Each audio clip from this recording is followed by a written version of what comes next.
Page में पूरी सहायक संधि है ये। मुश्किल देख लो, हमें 2-2.5 मिनट लगे हैं सहायक संधि लिखने में।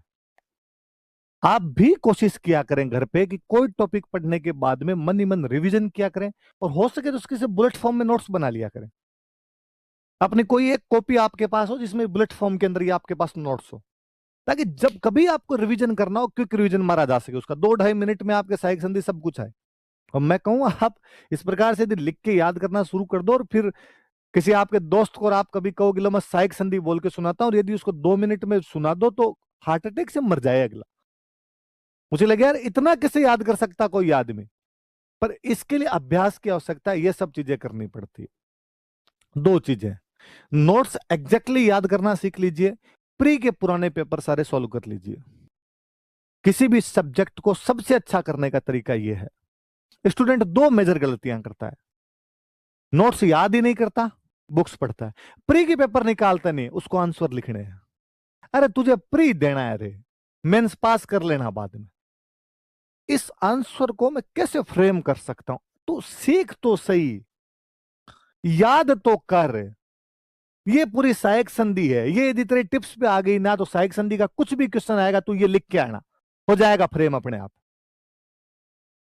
सीख लेंगे, पहले चीजें तो याद हो। सहायक संधि कहते ही तुझे चीज ले दे के चार याद आती है, अब आंसर लिखे कैसे? अब फ्रेम, अब इनको तू चाहे ना वैसे फ्रेम कर ले, चार ही आ रही है तेरे को, आगे पीछे कुछ ही कर ले। आएगी कुछ तब फ्रेम करेगा, कुछ आएगा तब मेंस वाला आंसर लिखेगा। चीजें, सब्जेक्ट अच्छा करने का सबसे अच्छा तरीका प्रीलिम्स एग्जाम के पुराने क्वेश्चन करने होते हैं। जितनी इंफॉर्मेशन दिमाग के अंदर होगी, उन इंफॉर्मेशन को परोसना तो बहुत सरल है।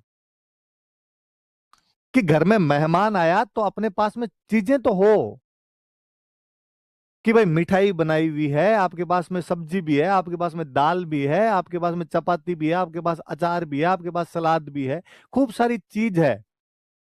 अब है ना समस्या आगे, किनको परोसनी कैसे है, पहले क्या देनी है, बाद में क्या देनी, थाली में कहां क्या रखना है, क्या नहीं रखना है।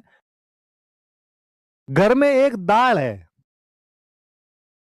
अब इसको सजाएं कैसे, तो कैसे सजा दो बोले। तो पहले जिन मेजर चीजों को करने की आवश्यकता होती है किसी भी सब्जेक्ट के लिए, उन पे ध्यान दिया कीजिए। नोट्स रटा कीजिए, याद किया कीजिए, इस प्रकार से करने की कोशिश किया कीजिए। देख लो सहायक संधि पढ़ाते हुए 2 दिन हो गए, कल मैंने सहायक संधि पढ़ाई थी, आज वाला भी देख लो लगभग आधे घंटा 35 मिनट तो अभी सहायक संधि ही चल रही है।